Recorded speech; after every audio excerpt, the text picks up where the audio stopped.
An arrival apparition involves the appearance of a person before their actual arrival. The arriving entity appears to be wearing the same clothing by the person at the time. Observers believe the individual to be physically present. They may speak to the entity, and in some cases, it responds. The projecting individual is not aware of appearing in a distant location until told about it. Numerous explanations for arrival apparitions have been proposed. In one, it is believed that an individual somehow projects a double, which is perceived as their physical self in another location. Another possible explanation is that there is a type of glitch in time and space, in which a duplicate of an event or a person is manifested. A comprehensive study called Phantasms of the Living was published in 1918. It suggested that in some cases, intent and state of mind were highly relevant, i.e. a person is expected to arrive, and while in transit, a strong intent places him at the location ahead of time. In page 541 of Phantasms of the Living, there is a case which occurred sometime between 1820 and 1830, in which a man traveled from Montego Bay to Spanish Town to attend a session at the House of Assembly of Jamaica, of which he was a member. En route, he stopped at the house of a friend. At the house was the man's friend, his wife, and her sister, whom he referred to as Miss R. The man recalled that Miss R, although young, was suffering from ill health and depression. After dinner, the ladies left to go to another room, while the man walked outside to take in the tropical air at twilight. He was surprised to see Miss R strolling along a path away from the house toward a clump of trees. Even though she was some distance away, he called out to her. She continued on without acknowledging him, and he assumed that she just wanted to be alone. He eventually returned to the house and was surprised to discover in the drawing room was his friend, his wife, and Miss R, who was reclining on a sofa. As he entered, she promptly showed herself out. Concerned, the man asked his friend's wife, "Do you think it's safe for your sister to go out of doors so late with a heavy dew falling? I met her outside a few minutes ago." Now it was the wife's turn to be surprised. She informed the man that she and her sister had retreated to the drawing room, and that the sister had remained on the sofa the entire time.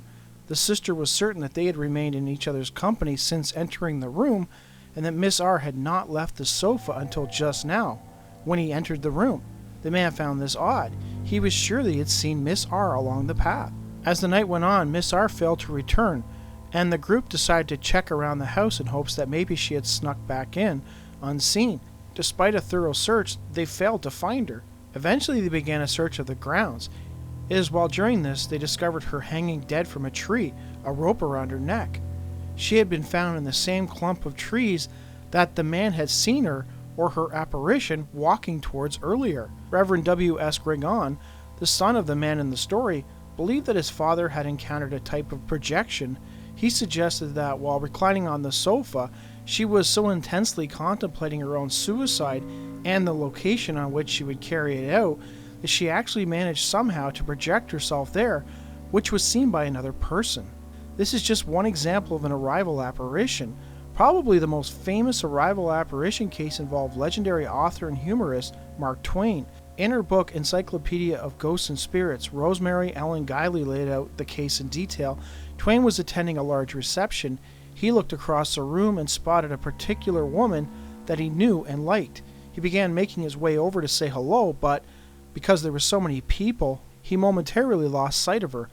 By the time he managed to cross the large room, she was nowhere to be seen. He would not see her again the remainder of the evening and assumed that she had left the party for whatever reason. Later on that night, at dinner, he saw her again. Twain greeted her warmly and admitted that he regretted not being able to speak to her earlier at the reception. As he listened to her response, his regret changed to astonishment. She informed him that she had missed the earlier train and that she had only just arrived. In fact, she was worried that she would not be able to attend at all, as she was running so late. Twain found this odd as he had clearly seen her hours earlier. She was even wearing the same dress she was wearing at the reception. She insisted at the time when he observed her she was on the train en route to the party and she had not attended the reception at all. While Twain's case might be the most famous, it is certainly not the most bizarre. That honor would go to an American importer named Erickson Gorick, whose trip to Oslo in 1955 reads like something out of the Twilight Zone. Brian Regi, in his book Ghosts, Apparitions, and Poltergeists noted that the Gorick case was one of the most astonishing that he had ever encountered. Gorick was an American importer who had longed to travel to Norway, but for whatever reason, he had put it off. In 1955, an opportunity arose for him to travel to the city of Oslo to purchase some glassware in China, and so, of course, he jumped at the chance. He eventually arrived in Oslo. Unfamiliar with the city, he asked around for lodging and was directed to one of the most upscale hotels in the city. Upon entering the lobby, Gorick was greeted warmly by the clerk on duty, who welcomed him back. Gorick assumed that he was mistaken and informed the clerk that he had not been to Norway, and that he had never set foot in that hotel, or even the city for that matter, before. The clerk was adamant that Gorick had stayed in the hotel a number of times, and even remembered his last name because it was so unique. Not only that, 3 months prior, during what the clerk claimed was Gorick's most recent trip, he said that Gorick had made reservations to return to that hotel on that very day. A quick check revealed that the reservation made then matched his actual arrival in the current time. Not surprisingly, Gorick was confused. He finished checking in and began to make arrangements to meet with the wholesale dealer to purchase the china and the glassware. When he arrived at the location, once again he was greeted by someone who claimed to know him. The wholesale dealer greeted him like an old friend and was happy that they could finally be concluding the business transaction that they had initiated 3 months earlier. Again, Gorick had no idea what was going on. Gorick proceeded to tell the dealer that he had never met him before and that he had only just arrived in Norway. Apparently the dealer could only smile, as he was now the one confused. He was certain without a shadow of a doubt that not only had they met before, they had done business.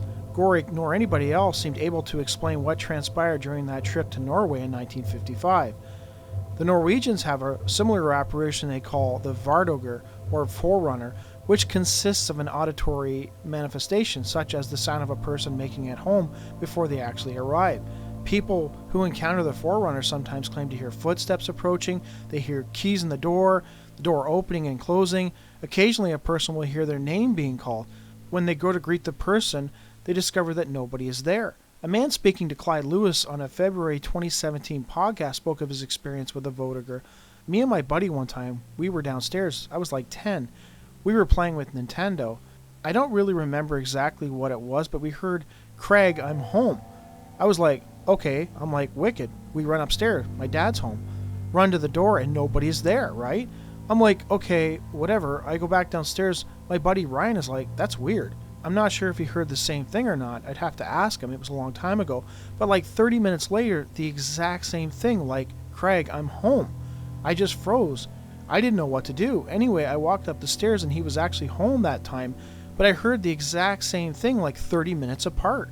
While rare, there are instances in which people claim to run into themselves.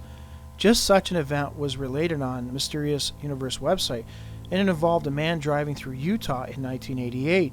The man claims he was driving a 1970 Buick LeSabre 4-door brown with brown vinyl top. My car trunk was packed full of personal possessions, so the spare tire was secured to 2 racks on the car's roof to allow for maximum trunk space. Running low on gasoline, I needed to find a gas station in the Salt Flats somewhere. The man claims he saw a billboard indicating the next gas pump up ahead, so he exited the next ramp and came up and around to a large service station with about 12 to 16 pumps. There were no other cars pumping gas in this sprawling area as I drove in except one other car, a 1970 Buick LeSabre 4-door brown with brown vinyl top. Okay, I can accept the fact that one may encounter an identical car like your own, but how many 18-year-old cars are still on the road in the middle of nowhere? The man claims that things would only continue to get more and more strange as he examined the car more closely.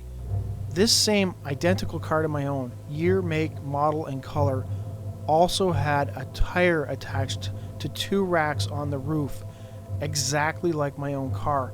I remember thinking how unusual, as my eyes were fixated on the exact replica of my car, including the spare tire on top. I couldn't see the driver, but as I pulled into a pump lane situated about 6 or 7 lanes away, the other car began to slowly pull out of his lane and exit the lot. As stated, it would be an extremely rare occasion to encounter 2 identical 18-year-old cars in one place at the same time, especially in such a remote area.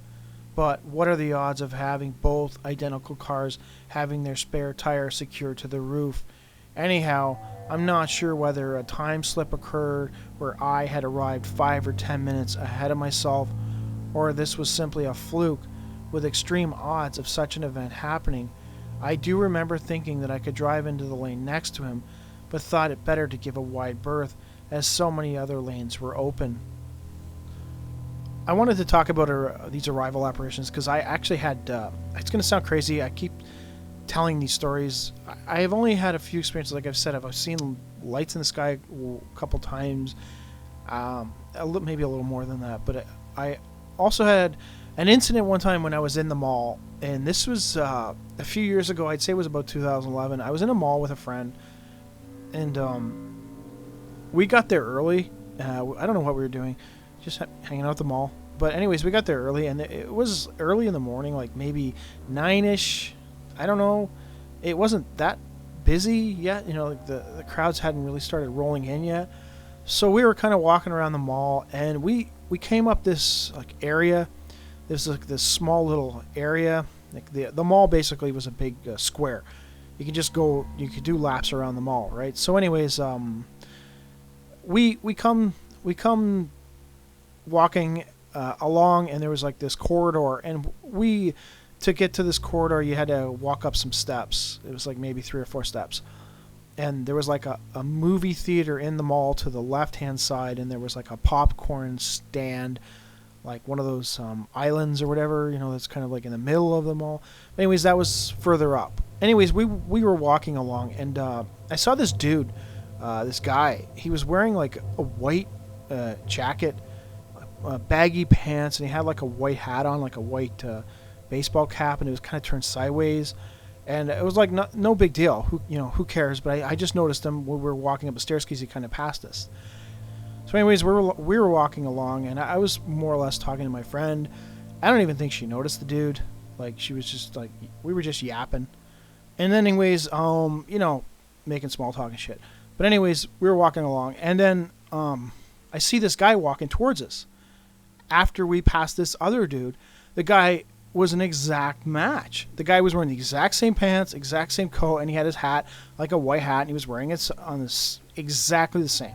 It looked exactly like the same dude, like we just passed. And I was like, what the heck? That was weird. And I think I said to her, I was like, Maggie, did you see that? And did you just see that? Like, kind of thing. And she didn't know what the hell I was talking about. But anyways, I was like weirded out because I saw like the same dude like earlier, and there's no way he could have, like, this was in the span of a few seconds. There's no way he ran past us and went back and then started coming back towards us. I mean, we would have seen him. And, and there's no way he lapped the mall in the span of like 3 seconds. I mean, it's possible, but I highly doubt it. So, I mean, I saw the guy looked exactly the same, exactly. Facially, he was wearing the exact same clothes. It was really trippy. And, I mean, it is possible that the guy had pretty much like a double, like a twin brother, or maybe wearing the exact same clothes exactly the same way. But I'm pretty sure I saw the same dude like twice in the span of a few seconds. He passed me twice essentially, because he walked by me, and I never made a big deal out of it. I just mentioned it to my friend Maggie after we had passed him, and she didn't even know what I was talking about. But anyways, I thought it was really trippy, and I didn't know what an arrival apparition was. I just thought it was like, maybe I experienced like a time slip or something like that. I don't know.